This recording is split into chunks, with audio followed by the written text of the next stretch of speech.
کریم اما بعد فاعوذ باللہ من الشیطان الرجیم بسم اللہ الرحمن الرحیم والذین جاءوا من بعدهم یقولون ربنا اغفر لنا ولاخواننا الذین سبقونا بالایمان صدق اللہ العظیم۔ بابا سے بلند پاک الصلاۃ والسلام علیکہ سیدی یا رسول اللہ، الصلاۃ والسلام علیکہ سیدی یا نبی اللہ وعلی آلکہ واصحابکہ سیدی یا محبوب اللہ، الصلاۃ والسلام علیکہ سیدی یا نبی اللہ وعلی آلکہ واصحابکہ سیدی یا محبوب اللہ۔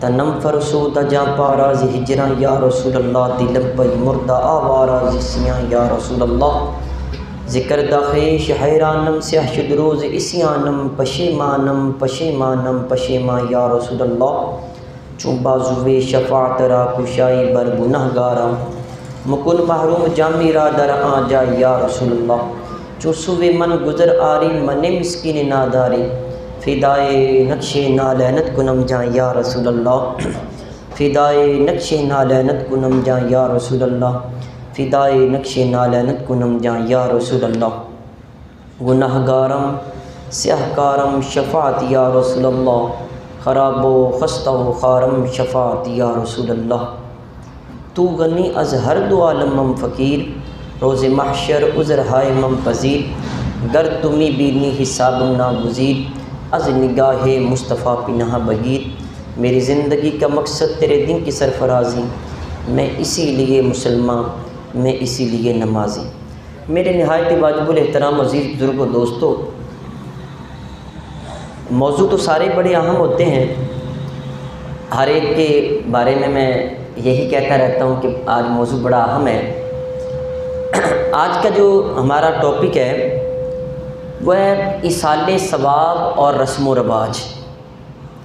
بالخصوص جب بندہ فوت ہوتا ہے، فوت ہونے سے لے کر اس کی قبر تک، پھر ختموں تک جو ہمارے رسم و رواج ہے، اور جن کو بالخصوص بعض مقامات پر ثواب کی نیت سے کیا جاتا ہے رسم و رواج کو، وہ آپ کے سامنے عرض کروں گا اس نیت سے کہ اللہ تبارک و تعالی ہمیں اپنی اصلاح کرنے کی توفیق عطا فرمائے۔ اور یہ بھی آپ سے امید رکھوں گا کہ آپ یہ والی گفتگو سن کے صرف اپنے تک محفوظ نہیں رکھیں گے، بالخصوص اپنے گھروں میں جا کے اپنی بیویوں کو، بیٹیوں کو ضرور یہ بتائیں گے، کیونکہ جب آپ نے کسی رسم یا رواج کو ختم کرنا ہے تو سب سے پہلے ہمیں اپنے معاشرے کی عورت سے اجازت لینی پڑے گی۔ اگر ہماری عورت قائل ہو گئی، کنونس ہوگی، وہ اس بات پہ راضی ہوگی کہ یہ ہم نے رسم و رواج یہ کوئی دین کا حصہ نہیں ہے، تو پھر یہ تبدیلی آ سکتی ہے۔ ادروائز یہ کبھی بھی نہ کہیں کہ مرد حضرات، بلکہ جب یہ کروشل سٹیج آتی ہے، مرنے والی آتی ہے، اس وقت ہمارے دل بڑے نرم ہوئے ہوتے ہیں، ہم کوئی بات کہہ ہی نہیں سکتے ہیں، تو اس لیے یہ پہلے سے پیشگی ہم ذہن بنائیں گے، تو پھر وہاں جب ہمارے اوپر وہ مصیبت کی گھڑی آئے گی تو ہم وہاں پہ پریشان نہیں ہوں گے، ہم یہ رسم و رواج کو ختم کر لیں گے۔ عزیز سامعین محترم، مرنے کے بعد میت کے لیے ایصال ثواب کرنا یہ بالکل جائز بھی ہے، سنت بھی ہے، قرآن سے بھی دلائل ہیں، احادیث رسول سے بھی ہیں۔ میں صرف ایک دو باتیں کہہ کے یہ رسم و رواج آپ کے سامنے عرض کرتا ہوں۔ قرآن پاک میں اللہ تعالیٰ فرماتا ہے والذین جاءوا من بعدهم یقولون ربنا اغفر لنا ولاخواننا الذین سبقونا بالایمان، جو زندہ ہیں وہ مردوں کے لیے یہ کہتے ہیں کہ یا اللہ ان کو بخش دے۔ یہ قرآن پاک کی آیت ہے، سادہ سا ترجمہ آپ کے سامنے رکھ کرتے۔ جو بعد میں آتے ہیں وہ پہلے کہتے ہیں یا اللہ ہمیں بھی بخش دے، اور ہمارے جو لوگ دنیا سے چلے گئے ان کو بھی بخش دے۔ تو اس سے یہ پتہ چلا کہ قرآن پاک میں اللہ تبارک و تعالیٰ نے ایصال ثواب کے لیے اس آیت کو نازل کیا ہے۔ اگر ہم یہ کہیں کہ ہمارے ہاتھ اٹھانے سے، دعا کرنے سے مردے کو فائدہ نہیں ہوتا ہے، پھر اس کا مطلب یہ ہوگا کہ قرآن پاک نعوذ باللہ من ذالک لغو باتوں کا ہمیں حکم دیتا ہے، یعنی ایسے کام جن کا کوئی فائدہ نہیں ہے، قرآن کہہ رہا ہے یہ تم نے کام کرنے۔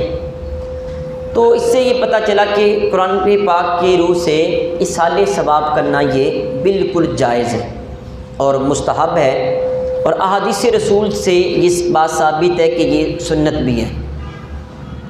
احادیث رسول صلی اللہ علیہ وسلم آپ کے سامنے صرف ایک عرض کرتا ہوں۔ کریم آقا صلی اللہ علیہ وآلہ وسلم نے فرمایا کہ مل میت فی القبر الا کالغریق المتغوث ینتظر دعوۃ تلحقہ من اب او ام او اخ او صدیق فاذا لاحقت کان احب الیہ من الدنیا وما فیها وان اللہ تعالی لیدخل الی اہل القبور من دعاء اہل الارض امثال الجبال وان ہدیۃ الاحیاء للاموات استغفار لهم۔ یہ عربی متن کے ساتھ میں نے آپ کے سامنے وہ الفاظ ذکر کیے ہیں۔ حضور صلی اللہ علیہ وسلم فرماتے ہیں جب بندہ قبر میں جاتا ہے تو وہاں اس کی مثال ایک ڈوبنے والے فریادی کی طرح ہے۔ آپ میں سے کوئی بندہ نہر میں چھلانگ لگائے، اس کو تیراکی نہ آتی ہو تو زور زور سے ہاتھ بھی مارتا ہے، پاؤں بھی مارتا ہے، چیختا ہے، چلاتا ہے کوئی مجھے مل جائے ڈوبتے کو تنکے کا سہارا۔ اگر اس کو تیراکی نہیں آتی اور کوئی بندہ اس کو تھوڑا سا ہاتھ اس کی طرف بڑھائے تو آپ نے اکثر دیکھا ہوگا کہ وہ اس کے کندھوں کے اوپر چڑھ جاتا ہے۔ وہ یہی کہتا ہوا نظر آتا ہے یار میرا ہاتھ پکڑو باہر لے جاؤں گا، مجھے اتنا ڈبو تم۔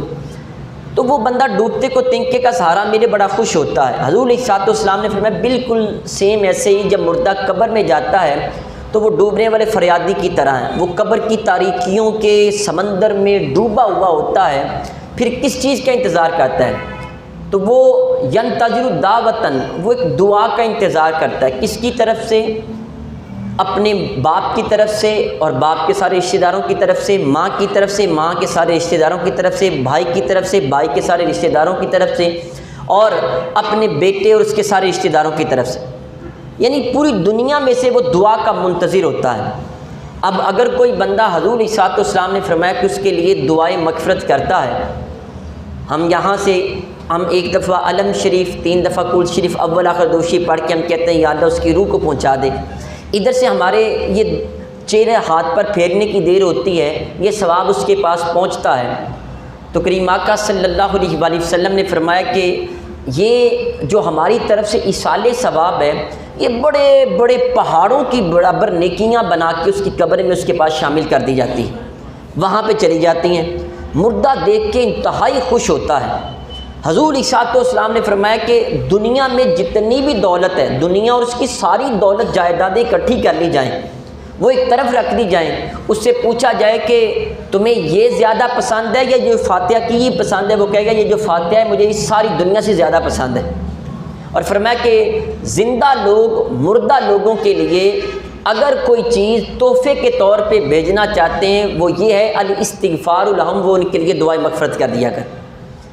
اب دیکھیں نماز کے اندر بھی یہی کرتے ہیں، ہم پوری نماز مکمل کرتے ہیں، اینڈ پہ اتحیات پہ بیٹھتے ہیں تو وہاں یہی کہتے ہیں ربنا اغفر لی ولوالدی وللمؤمنین یوم یقوم الحساب، مالک قیامت قائم ہونے تک جتنے بھی ہیں مجھے بھی بخشتے، میرے ابے امی کو بھی بخشتے، اور ساری کائنات کے جتنے بھی مومن آ چکے ہیں یا آئے ہیں یا آئیں گے قیامت تک سب کو بخش دے۔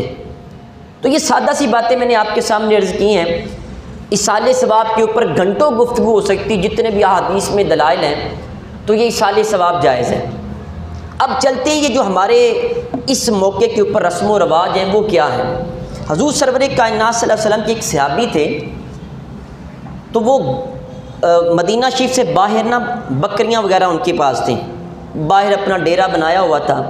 وہاں آپ کو پتہ پہاڑی علاقہ ہے، وہاں پہاڑوں پہ بکریاں چرتی ہیں، شام کو وہیں سٹے کرتے ہیں، کوئی ہفتے 10 دن کے بعد وہاں پہ آتے ہیں۔ ایسے پہاڑوں پر بھی لوگ کرتے ہیں، باہر اپنے اپنے ڈیرے بنائے ہوئے ہیں۔ تو وہ صحابی رسول سرکار دو عالم صلی اللہ علیہ وآلہ وسلم کی بارگاہ میں آئے۔ جب وہاں پہنچے، معاویہ بن حکم ان کا نام تھا، تو حضور علیہ السلام خطاب فرما رہے تھے۔ آپ نے فرمایا کہ جب بھی کسی مسلمان کو چھینک آئے، جس کو ہم پنجابی میں نچ کہتے ہیں، چھینک آئے، تو فرمایا کہ وہ الحمدللہ کہے اونچی آواز میں، اور جو سننے والا وہ یرحمک اللہ کہے۔ اتنی اس نے بات سنی، وہ چلا گیا۔ اب اس نے ایک مسئلہ پکا اپنے ذہن میں بٹھا لیا کہ جب کسی نے چھینک مارنی ہے، اس کو چھینک آئے وہ الحمدللہ کہے، ہم نے جواباً یرحمک اللہ کہنا ہے۔ اب وہ چلے گئے، چند دن گزرے، پھر وہ مدینہ شریف آئے، ان کا چکر لگا، تو نماز کا وقت تھا، کریم آقا صلی اللہ علیہ وسلم نماز پڑھا رہے تھے۔ دوران نماز ایک صحابی رسول کو چھینک آ گئی۔ اب نماز میں اس نے جب چھینک ماری تو ان کو یہ بھی پتا کہ نماز میں جب چھینک آئے تو الحمدللہ نہیں کہنا۔ اچھا اس نے الحمدللہ کہا یا نہیں کہا، اس نے یہ نہیں سنا، جیسے ہی اس کو چھینک آئی تو وہ جو صحابی تھے مسئلہ اس نے رٹا ہوا تھا معاویہ بن حکم نے، انہوں نے اونچی آواز میں کہہ دیا یرحمک اللہ۔ اب تمام صحابہ کرام حیران، یہ نماز کے اندر گفتگو کر رکھا ہے۔ اب کچھ صحابہ کرام نے تصویق اس طرح ہاتھوں پہ اس طرح ہاتھ مارنا شروع کر دیے، کسی نے ایسے کہا کہ یار تم کیا کر رہے ہو، یرحمک اللہ کہہ رہے ہو، نماز کے اندر تو بولنے کی اجازت نہیں ہے۔ اب جیسے ہی نماز مکمل ہوئی تو وہ تمام صحابہ کرام گھور گھور کے اس کی طرف آنکھیں پھاڑ پھاڑ کے دیکھنے لگے، یہ نماز میں کیا کر رہا تھا، اس کو پتہ ہی نہیں مسئلے کا۔ ہمارے ہاں بھی اگر کسی نمازی سے غلطی ہو جائے ہم بھی معاف نہیں کرتے ہیں، نیا بندہ آ جائے تو اس سے غلطی ہو جائے تو ہم تصور ہی نہیں کرتے بلکہ کھری کھری سنا دیتے ہیں۔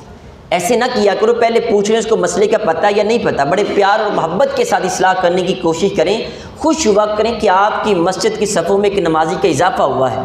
یہ دور بڑا پرفتن ہے، یہاں پہ لوگوں کے پاس وقت نہیں ہے، شیطان کے جگہ جگہ پہ ہتھکنڈے موجود ہیں اور وہ لوگوں کو وہ اس کے اندر وہ قید کرتا رہتا ہے۔ بہرکیف جب نماز مکمل ہوئی تو کریم آقا صلی اللہ علیہ وآلہ وسلم نے اس کو کوئی لمبی چوڑی تقریر نہیں کی ہے، پوچھا کون ہے، کیونکہ وہ کبھی کبھی نماز پڑھنے آتا تھا، باہی نمازیں پڑھتا تھا۔ تو صحابہ نے کہا حضور یہ والے معاویہ بن حکم ہیں۔ تو حضرت معاویہ بن حکم کہتے ہیں میں نے اپنی زندگی میں نہ تو کبھی سرکار دو عالم صلی اللہ علیہ وسلم سے پہلے نہ بعد میں اتنے نرم اور پیارے لہجے میں نصیحت کرنے والا نہیں دیکھا ہے۔ سرکار دو عالم صلی اللہ علیہ وآلہ وسلم نے بس اتنا کہا معاویہ نماز میں ایسا کرنا مناسب نہیں ہے، اس میں صرف اللہ کی تسبیح اور تکبیر کہی جاتی ہے اور قرآن پاک کی تلاوت کی جاتی ہے، بس اتنی بات کہی۔ معاویہ بن حکم کہتے ہیں میں بڑا ہی خوش ہوا کہ کریم آقا صلی اللہ علیہ وسلم نے نماز جیسی محبوب چیز میں مجھ سے غلطی ہوئی، سرکار نے مجھے ڈانٹا نہیں ہے۔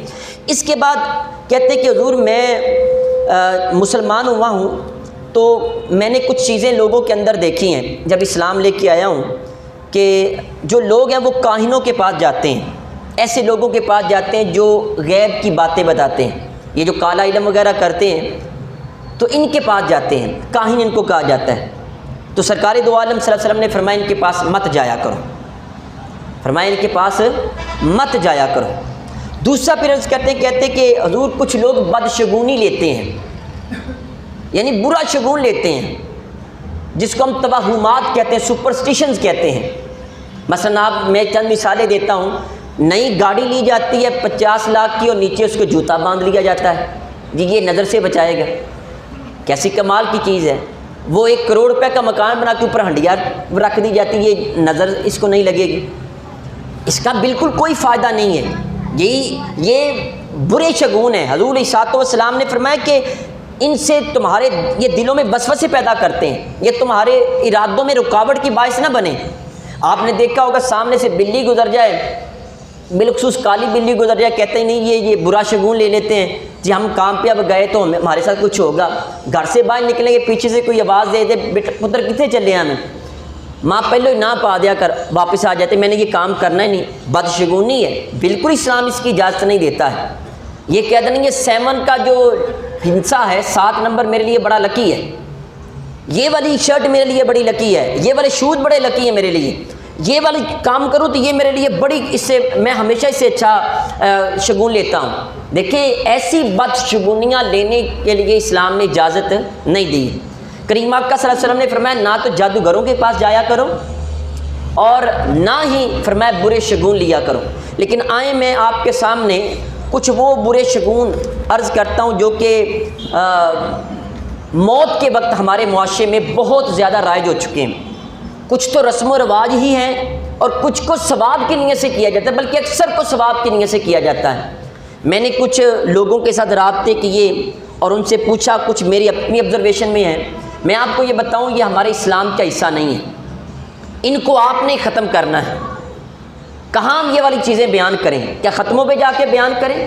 وہاں تو جس کا باپ ہوتا تھا کہتے باپ کے فضائل بیان کیے جائیں، ماں فوت ہوتی ماں کے فضائل بیان کیے جائیں، کوئی بندہ شہید ہو جائے شہید کے فضائل بیان کیے جائیں۔ یہی ہمارے لیے درسگاہ ہے، یہی تربیت گاہ ہے۔ آپ یہاں سے سنیں اور جا کے بتائیں کہ اسلام ان کی اجازت نہیں دیتا ہے۔ یہ میں نے کوئی 10-15 کے قریب یہ رواج میں نے وہاں پہ نوٹ کیا، آپ کے سامنے عرض کرتا ہوں۔ سب سے پہلے میت کو جب غسل دیا جاتا ہے تو غسل دینے کے بعد جہاں اس کو غسل دیا جاتا ہے رات کو وہاں پہ موم بتیاں روشن کی جاتی ہیں. کچھ کا آپ کو پتہ ہوگا, کچھ کا پتہ نہیں ہوگا. موم بتیاں روشن کی جاتی ہیں جی کس لیے؟ جس سے مردے کو فائدہ ہوتا ہے. بالکل کوئی فائدہ نہیں ہوتا ہے, یہ پیسے کا ضیاع ہے. کوئی اسلام میں اس کی اجازت نہیں. یہ سپرسٹیشن ہے, توہمات ہیں, بری شگونی بدشگونیاں یہ والی. آپ جہاں جہاں یہ موم بتیاں جلائی جائیں ان کو بتائیں کہ یہ اسلام اس کی اجازت نہیں دیتا. مردے کو کوئی اس کا فائدہ نہیں ہوتا. پھر اسی طرح قبر کے اوپر اگربتی لگانا, آگ سے تو خود منع کیا گیا, پناہ مانگی گئی, تم اس کی قبر کے اوپر آگ جلا دیتے. یہ جو دیے وغیرہ روشن کیے جاتے تھے وہ اس لیے تھے تاکہ جو لوگ ہیں وہ قبرستان کے رات کے وقت آئیں تو ان کو روشنی مل جائے, پتہ چل جائے رستوں کا. نہ کہ قبر کے اوپر جلا کے رکھ دیے, کسی دربار پہ جلائے جاتے تو وہ اس لیے تھے تاکہ روشنی ہو. اب بڑے بڑے بلب وہاں پہ موجود ہیں, اب کیوں وہاں پہ پیسے ضائع کرتے ہیں؟ آپ نے وہی کرنا ہے, کسی غریب کی مدد کر دیں آپ. ہمارے ہاں یہ ہے کہ اگر یہ بات کر دی گئی تو ہم کہتے ہیں پتہ نہیں کون سا پہاڑ گر جائے گا. بھائی کوئی پہاڑ نہیں گرتا, یہ اس طرح کا پیسہ ضائع کرنا یہ جائز نہیں ہے. اسی طرح اگر بوڑھی عورت فوت ہو جائے اس کے لیے رسم و رواج اور ہیں, جوان عورت فوت ہو جائے اس کے لیے رسم و رواج اور ہیں. بوڑھی عورت کے لیے ہمارے علاقے میں ایک رسم یہ بھی کی جاتی ہے کہ ایک نمک کی تھیلی اس کے سرہانے رکھ دی جاتی ہے اور ایک گلاس پانی اس کی چارپائی کے نیچے رکھ دیا جاتا ہے, جس سے اس کو فائدہ ہوگا. اب آپ مائیوں سے پوچھے جا کے, ان عورتوں سے پوچھے اس کا فائدہ کیا ہے؟ جی بس یہ رسم چلی آ رہی ہے, تانوں نہیں پتہ, چپ کر جو بس. یہ اس کا مردے کو کوئی فائدہ نہیں ہوتا ہے. اصالِ ثواب اس سے کیا ہوگا؟ نمک کی تھیلی سے پانی رکھنے سے کیا ہوگا؟ پھر اسی طرح 100 سالہ اگر کوئی مائی فوت ہو جائے, بابا فوت ہو جائے تو اس کے اوپر پیسے پھینکے جاتے ہیں. کیا یہ خوشی کا موقع ہوتا ہے؟ یہ تو غم کا موقع ہوتا ہے. آپ نے وہ پیسے دینے, مسجد میں دیں, مدرسے میں دیں, کسی غریب کی مدد کر دیں آپ, وہ وہاں پہ پھینکے جاتے ہیں. یہ بالکل بارڈر پار والوں کی رسم ہے, ہمارا اسلام کے ساتھ اس کا کوئی تعلق نہیں. اچھا, اگر جوان عورت فوت ہو جائے, عورت جوان ہو وہ فوت ہو جائے تو اس کے لیے یہ کی جاتی رسم, چاہے وہ شادی شدہ ہو یا غیر شادی ہو, وہ جوانی میں فوت ہو, لال دوپٹہ اس کے سر پہ دیا جاتا ہے, اس کی ہتھیلیوں کے اوپر مہندی لگائی جاتی, نعوذ باللہ من ذالک, استغفر اللہ. اجی یہ جوانی میں فوت ہوئی ہے تو لہٰذا یہ اس کی رسم ہے. اسلام نے صرف عورت کے لیے 5 کپڑوں کا کفن دیا ہے, اس سے زیادہ نہیں ہے. 5 کپڑوں کے علاوہ آپ نہیں دے سکتے ہیں, لیکن اس کے اوپر وہ سرخ دوپٹہ اور ہاتھوں پہ مہندی لگا. جب بندہ مرتا ہے نا تو ہم اللہ کی امانت ہے, ناخن بھی کاٹنے کی اجازت نہیں, ایک بال بھی اکھیڑنے کی اجازت نہیں, ہم امانت ہے. اب امانت میں خیانت ہے. اب میرے پاس اختیار ہے, میں اپنے ناخن بڑے ہیں تو کاٹ سکتا ہوں, بال بڑے ہیں تو کاٹ سکتا ہوں, جہاں سے مرضی میں بال اتار سکتا ہوں, لیکن جب میں مر جاؤں تو مرنے کے بعد ایک رتی برابر بھی میرے جسم میں رد و بدل نہیں کر سکتے. میں اللہ کی امانت ہوں, امانت میں خیانت نہیں کر سکتے. اور وہاں ہاتھوں پہ مہندی سجائی جا رہی ہے. یہ بالکل بارڈر پار والوں کی یہ رسمیں ہیں. پھر اسی طرح جب اس کے کل ساتہ 40واں آتا ہے تو اس ساتے کے اوپر وہاں پہ وہ جو داتن کرتی ہیں وہ رکھا جاتا ہے ختم کے اندر, اور سرما رکھا جاتا ہے, چوڑیاں رکھی جاتی ہیں, لال سوٹ رکھا جاتا ہے. کیسی یہ جہالت بری یہ رسم ہے کہ جی وہ جوانی میں فوت ہوئی تھی, اس کو یہ فائدہ ہوگا. نہیں, اس کا کوئی بھی نہیں, یہ اسلام میں اس کی کوئی جات نہیں, اسلام کے ساتھ ایسی رسم کا تعلق نہیں ہے. اچھا, پھر یہاں پہ میں نے پہلے بھی عرض کیا ہوا ہے, کل ساتے 40ویں کے اوپر, کلوں کے اوپر 1.5 من کر چنے نہ ہوں تو کیا کلوں کا ختم نہیں ہوگا؟ کہ آپ سارے حضرات یہاں سے علم شریف کلشی پڑھ کے اگر رسالے ثواب کر دیں گے تو کیا یہ مردے کو نہیں پہنچے گا؟ کیا 1.5 من چنے ہوں گے تو پھر دعا قبول نہیں ہوگی؟ آپ چنے تھوڑے بھی رکھ سکتے ہیں, اگر چنے نہ بھی رکھے جائیں تو رسالے ثواب کر سکتے ہیں. وہ سنگی بیلی مل کے بیٹھے اللہ کی بارگاہ میں رو کے عرض کریں اور اس کے لیے دعا کریں, یہی رسالے ثواب ہے. چاہے اس کو کلوں کا نام دے دو, ساتے 40ویں کا سسمائی ششمائی کا نام دے لو, لیکن یہ کہنا کہ اتنے ہوں گے اور گوشت کے ساتھ روٹی ہوگی تو ہمارا ختم ہوگا. عزیز سامعین محترم, میں آپ سے صحیح عرض کروں, آپ سروے کر کے دیکھ لیں, مرنے والے سے زیادہ دکھ جینے والوں کو ہوتا ہے اس کے ختم کے اوپر. آپ کبھی سروے کر کے دیکھ لیں, اگر آپ کے خود فوت ہوئی تو دیکھ لیں آپ, وہاں مرنے والا جو ہے وہ تو مر گیا، اس کی جان چھوٹ گئی، پھنس تو پچھلے گئے نا بیچارے جنہوں نے لاکھوں روپے کا خرچہ کرنا ہے۔ اب آپ کہیں گے کہ حضرت صاحب کیسی باتیں کر رہے ہیں، میں آپ سے عرض کروں اگر ہم نے معاشرے کی اصلاح نہیں کرنی تو کس نے کرنی؟ سادگی میں بھی ہو سکتا ہے، کیا قرضہ پکڑ کے کل 740 کا ختم دلانا یہ ضروری ہو جاتا ہے؟ ہم مجبوریوں کے پھندے کچھ ایسے پڑے گلے، ہم اپنی ہی خواہشات کے جلاد بن گئے، اپنی بیوی بچوں کی خواہشات ہم نے دبا دی، صرف 6 مہینے تک ساتے کے ہم نے قرضے اتارنے، پھر 40ویں کے قرضے 6 مہینے تک اتارنے۔ خدا را اس کو مختصر بھی آپ کر سکتے ہیں، ضروری نہیں ہے کہ پورے محلے کو بلایا جائے، اب تو یہ رسمیں یہاں تک پہنچ چکی ہیں کہ شادی ہال بک کروائے جا رہے ہیں، وہاں جب تک کٹا وہاں پہ نہ کیا جائے تب تک ختم ہمارا ہوتا ہی نہیں ہے۔ دیکھیں آپ اس کو سادگی میں لے کے آ سکتے ہیں اپنی جیب کے مطابق۔ میں آپ سے عرض کروں کیا کل 740 کے پیسے آپ لوگوں کو کھلا سکتے ہیں؟ مدرسے میں نہیں بھیج سکتے ہیں آپ؟ میں نے یہ اس کے ہم نے لائبریری بنوائی ہے، یہاں پہ جو لوگ پڑھیں گے کیا ہر روز اصالہ ثواب نہیں ہوتا رہے گا؟ ہم نے وہ جو تعمیری کام تھے ہمارے مدارس کے اندر 2 وقت کا کھانا مشکل ہو جاتا ہے پورا کرنا، اور یہاں ہمارے کٹے بکرے کے ساتھ ختم چل رکھے ہیں۔ اب یہی مردوں کے لیے پیسہ وہاں پہ بھی جمع کروا سکتے ہیں۔ پھر اس سے آگے چلیں کہ جب بندہ فوت ہو جاتا ہے تو ایک رسم ہے کہ راہداری کے 2.5 سپارے پڑھنا۔ اس کے بارے میں سنا تو میں نے کہا چلو قرآن پاک تو پڑھتے ہیں نا، یہ چلو ٹھیک ہے، لیکن اس کا یہ مطلب نہیں اس کو آپ ایشو بنا لیں بھی 2.5 سپارے راہداری کے نہیں پڑھے تو مردے کو آپ دفن نہیں کر سکتے، یہ بالکل غلط ہے۔ قرآن پاک کے جتنی مرضی تلاوت کریں، حضور علیہ السلام نے فرمایا بندہ فوت ہونے لگے تو سورہ یاسین کی تلاوت کریں، اس کو تلقین کریں، یعنی اس کے پاس کھڑے ہو کے کلمہ پڑھنا شروع کر دیا کریں، اس کو نہیں کہنا کہ تم کلمہ پڑھو، کیونکہ اس کے لیے تو زمین آسمان اس طرح مل رہا ہوتا ہے، وہ بڑا مشکل وقت ہوتا ہے، اگر اس نے سر سے ہلا دیا مجھ سے نہیں پڑھا جاتا تو کلمے کا انکار کر دے گا۔ آپ اونچی آواز میں پڑھیں لا الہ الا اللہ، وہ بھی سنے گا، اور زبان سے نہیں بھی پڑھ پاتا دل میں تو پڑھنا شروع کر دے گا، یہ تلقین ہوتی ہے۔ پھر اس کے بعد ہم نے یہ بھی دیکھا کہ ایک رسم یہ بھی ہے کہ چھاننی کے اندر گندم ڈال کر 4 روپے کے نیچے رکھی جاتی ہے، اس کا بھی اسلام کے ساتھ کوئی تعلق نہیں ہے، کوئی مردے کو فائدہ نہیں ہوتا۔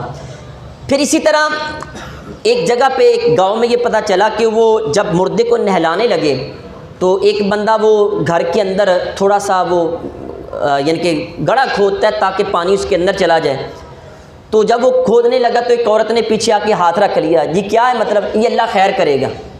اس نے کہا مطلب کیا ہے اس کا؟ نہیں جی یہ ہاتھ رکھتے ہیں کندھے کے اوپر بھی اللہ خیر کرے گا، اس کا کوئی بھی تعلق نہیں ہے، یعنی اس کا مطلب یہ ہے کہ تو نے اب یہ گڑھا کھودا ہے، آگے دوبارہ گڑھا کھودنے کی توفیق نہ ملے، ہم میں سے کوئی بندہ فوت ہی نہ ہو، یہ بھی رسمیں کی جاتی ہے، اس کا بھی اسلام کے ساتھ کوئی تعلق نہیں ہے۔ اسی طرح دمے کا مریض جس کو سانس کی بیماری ہو، وہ بندہ اگر فوت ہو جائے تو اس کے سرہانے کی طرف جس کو ہم پیڑھی کہتے ہیں، چونکی کہتے ہیں، وہ دبائی جاتی ہے، اور نیت یہ کی جاتی ہے کہ یہ بندہ دمے کی مرض کی وجہ سے فوت ہوا ہے، اب ہم نے پیڑھی یہاں پہ دبا دی ہے، آنے والی جو پیڑھی اس کو دمے کی بیماری نہیں لگے گی۔ کیسی جاہلانہ ہماری رسمیں ہیں۔ میں آپ سے عرض کروں یہ بارڈر پار سے آئی ہیں اور کئی سالوں سے چلتی یہ آ رہی ہیں، اس کا اسلام کے ساتھ کوئی تعلق نہیں ہے۔ پھر اسی طرح غسل کے وقت جو تماشا لگایا جاتا ہے، نعوذ باللہ من ذالک، اللہ تعالیٰ مان والا حفیظ، میں نے یہاں پہ پھٹا رکھ کے ایک لڑکے کو مردہ بنا کے مکمل غسل کا طریقہ سکھایا ہوا ہے، لیکن جب وہاں پہ جاتے پریکٹیکل کرنے کے لیے 8-10 بندے وہاں پہ کھڑے ہو جاتے ہیں اس کا تماشا دے۔ مجھے یہ بتائیں میں نہانے لگا ہوں، کیا میری غیرت گوارا کرے گی کہ کوئی بندہ کھڑا ہو کے مجھے دیکھے؟ نہیں نا، میں دیکھنے دوں گا کسی کو۔ اسی طرح یاد رکھے جب مردہ فوت ہوتا ہے تو وہ صرف بولنے کے لیے مرتا ہے، بول نہیں سکتا، دیکھتا بھی ہے، سنتا بھی ہے، ہاتھ اٹھا نہیں سکتا وہ۔ اس کو یہ پتہ ہے کہ 4 پائی کس نے اٹھائی، اس کو یہ بھی پتہ ہے میرے جنازے کے ساتھ کون کون آیا، کس نے میری قبر کے اوپر مٹی ڈالی، کس نے فاتحہ پڑھی، ہر چیز کو جانتا ہے۔ اس کی قوت سماعت بھی بڑھ جاتی ہے، قوت بصارت بھی بڑھ جاتی ہے، قوت شامہ بھی بڑھ جاتی ہے، لیکن قوت گویائی اس سے چھین لی جاتی ہے۔ وہ روتا چلاتا ضرور ہے لیکن جانور سنتے، انسان نہیں سن پاتے ہیں۔ اور وہاں غسل کرتے ہوئے 2 بندے غسل دیتے ہیں اور 10 بندے وہاں پہ تماشا دیکھ رہے ہوتے ہیں۔ پھر میں نے کئی مرتبہ یہ عرض کیا تھا کہ اس پر موٹا کھیس ڈال لیا جائے تاکہ اس کا سطر ننگا نہ ہو. وہی جو کفن والی چادر ہے بریک سے اوپر ڈالتے, پانی ڈالتے, وہ سارے پارٹس آف باڈی وہاں سے نظر آنا شروع ہو جاتے ہیں, شرمگاہ نظر آ رہی ہوتی. تو جب کسی عورت کو, عورتوں نے بھی یہ بتایا کہ وہاں پہ غسل دیتے ہوئے کئی عورتیں وہاں پہ آ جاتی ہیں. یہ سیکریسی ہے, یہ اللہ اس بندے کے درمیان ہے. اور علماء نے یہ کہا ہے, حدیث میں آتا ہے کہ آپ جب مردے کو غسل دیا جائے اس کا عیب دیکھیں تو باہر آ کے کسی کو بتائیں نا. اور یہاں غسل دینے والا کئی مہینوں تک بتاتا رہتا ہے کہ اس کے جسم پہ اتنے اتنے نشان پڑ گئے, تو اس کا رنگ ایسے ہو گیا تھا, اس کے جسم پہ یہ ہوا تھا. اور خدا را اس آپ کو امین بنا کے, امانت دار بنا کے وہاں پہ غسل دینے کے لیے لائے گئے ہیں, لیکن آپ وہاں اس کے عیب اچھا رہے ہیں. تو غسل کرتے ہوئے ایک دو صرف مخصوص بندے ہوں, باقی جو لوگ ہیں ان کو سائڈ پہ کر دیا جائے. پھر اسی طرح ایک یہ بھی رسم چلتی ہے کہ بیٹی یا بیٹا ہی وہاں پہ آ کے پانی ڈالے گا تو غسل ہوگا, وگرنہ نہیں ہوگا. وہ مجھے بتا رہے تھے کہ ایک جگہ پہ کوئی عورت فوت ہوئی, 6-8 سال کی بچی تھی. بچی بیچاری زاروں کی تار رو رہی ہے, تو اس کو کھینچ کے لایا گیا, اپنی ماں کے اوپر پانی ڈالو, ہم نے غسل دینا ہے. اور اس کے لیے تو ساری دنیا ختم ہو گئی, اور اس کو کھینچ کے لایا جا رہا ہے, نہیں جی یہ رسم ہے پوری کرو, اس کو کوئی ضروری نہیں ہے. غسل وہ لوگ دیں جو سمجھدار ہیں, جو دیندار ہیں, جو قریبی رشتہ دار ہیں اور دیندار ہیں, ان کو غسل دینے دیا جائے. یہاں پہ ہم نے یہ دیکھا ہے کہ وہ بندہ جس نے کبھی نماز بھی نہیں پڑھی ہے وہ بھی آ کے مشورے دے رہا ہوتا ہے, پانی ایسے نہیں ایسے ڈالنا ہے. آپ نے پانی کے کو جو مستعمل کر دیا جاتا ہے, یوز واٹر کر دیا جاتا ہے, سارا غسل اس کا ضائع کر دیا جاتا ہے. بہرکیف اس سے آگے چلیں, ایک بڑی کبھی اور رسم ہے. اگر بیٹی فوت ہو جائے, یہ بڑی دل دہلا دینے والی یہ رسم ہے. بیٹی کا اگر شوہر فوت ہو جائے, یا اس کی ساس فوت ہو جائے, یا سسر فوت ہو جائے, تو یہاں پہ پھر بیٹی کے گھر والوں پہ ایک حملہ کیا جاتا ہے. جیسے ہم وہ اس کی جب برات لے کے آتے ہیں 500 بندے سے حملہ کرتے ہیں, ایسے بیٹی شادی کے بعد بھی اس کے گھر والوں پہ حملے ہوتے رہتے ہیں. حملہ کیسے کیا جاتا ہے؟ بیٹی کے اگر سسر فوت ہو جائے یا ساس فوت ہو جائے تو پھر بیٹی کے گھر والوں کے اوپر لازمی ہے کہ وہ اس بیٹی کے سسرال کے سارے خاندان کے کپڑے بھی بنائیں, اور اس کے کانوں کو بھی کور کریں, ناک کو بھی کور کریں. کانوں میں بالیاں ڈالیں اور ناک میں بھی زیور ڈالیں. یہ رسم بہت زیادہ گاؤں کے اندر یہ رواج پا چکی ہے, اور کئی سالوں سے یہ چل رہی ہے. اور ابھی بھی تم بھوکے ہو بیٹی کے گھر والوں سے کھانے کے لیے. ہم بہت دور چلے گئے, کئی لوگ اس رسم و رواج کے خلاف بولتے ہی نہیں ہیں. پہلا بیٹا ہو یا بیٹی ہو, شادی کے بعد اس کا جو چھلا ہے وہ اپنے ماں باپ کے گھر جا کے کرنا ہے. کیوں جی؟ ماں باپ نے شادی کر دی, تھوڑا کیا ہے, 500 بندوں کو کھانا کھلایا, لاکھوں روپے کا جہیز دیا, جو کہ بالکل ناجائز تھا. یہ ہمارے رسم و رواج ہمارے گلے پڑے ہوئے ہیں. اب وہ پہلا بچہ جب ہونا ہے وہ بھی وہاں پہ جا کے چھلا کاٹے گی, اور 40 دن وہاں پہ رہے گی. وہاں پہ جتنا خرچہ وہ بھی ماں باپ برداشت کریں گے. 40 دنوں کے بعد اگر وہ بیچاری بیٹی وہ بچے کے لیے سائیکل, وہ گھی یا دوسری چیزیں اور تحائف اپنے ساتھ نہیں لے کے آتی, پھر ساری زندگی کے لیے تانے لگتے ہیں بیچاری کو. کس نے یہ رسم و رواج ختم کرنے ہیں؟ یہ ہمارے رسم و رواج یہ کیے جاتے ہیں. اسی طرح جو سمدی جس کو کڑم کہتے ہیں وہ بھی آ کے چادریں ڈالیں گے, ان کے لیے یہ رسم کی جاتی ہے. پھر عزیز سامعین محترم, میت کے اوپر بین کرنا یہ رسم تو بہت ہی کبھی ہے. کئی ڈرامے باز عورتیں یہاں پہ موجود ہوتی ہیں, اپنے خاندان سے غیر سے آتی ہیں, بتانا یہ چاہتی ہیں ہم بھی یہاں پہ موجود ہیں. یاد رکھیں جب بین کیے جاتے ہیں, میں یہ اللہ رسول کی باتیں آپ کو بتا رہا ہوں, مرنے سے پہلے نہ میں پریکٹیکل اس کو دیکھ سکتا ہوں نہ آپ دیکھ سکتے ہیں, لیکن یاد رکھیں اگر اللہ کو بن دیکھے مان لیا ہے رسول اللہ صلی اللہ علیہ وسلم کے کہنے کے اوپر, آپ کو یہ بھی ماننا پڑے گا کہ حضور علیہ الصلوۃ والسلام نے حق فرمایا. جب مردے کے اوپر بین کیے جاتے ہیں, بین کیا ہوتے ہیں؟ اس کی صفات ذکر کی جاتی ہیں. یہ بڑا چنگا ہوتا تھا, یہ بڑا جوان تھا, لوگ اس کو دیکھتے تھے, یہ بڑا بہادر تھا, بڑا خوب, اس کی صفات ذکر کر کے رویا جائے, یہ بین ہوتے ہیں. جب بین کیے جاتے ہیں تو یاد رکھیں مردے کے اوپر اللہ کی طرف سے عذاب نازل ہوتا ہے. اچھا یہ کس نے منع کرنا؟ جب مردہ سامنے پڑا ہو عورتوں کو منع کر سکتے ہیں؟ امپاسبل ہے. ابھی سے جائیں اپنے گھروں میں بتائیں کہ بین کرنا منع ہے. میں کہتا ہوں میں نے اپنے گھر والوں کو منع کیا ہے, آپ بھی جا کے کریں. میں مر جاؤں تو میرے اوپر بین نہیں کرنے آپ نے. ہاں آنسو بہانا یہ منع نہیں ہے, یہ اللہ کی رحمت ہے. یہ اللہ کی رحمت ہے، یہ منع نہیں ہے، بین کرنا یہ حرام ہے، یہ منع ہے۔ عزیز سامعین محترم، آئیں آپ کے پاس وقت ہے ابھی تک، آپ ان رسم و رواج کو ختم کرنے کی کوشش کریں، ابھی سے یہ کمپین چلائیں، ابھی سے گھروں میں بتائیں جا کے کہ یہ رسم و رواج اسلام کا حصہ نہیں، مردے کو اس کا کوئی بھی فائدہ نہیں ہوتا۔ اللہ تعالی ہمیں ان رسم و رواج کو ختم کرنے کی توفیق عطا فرمائے۔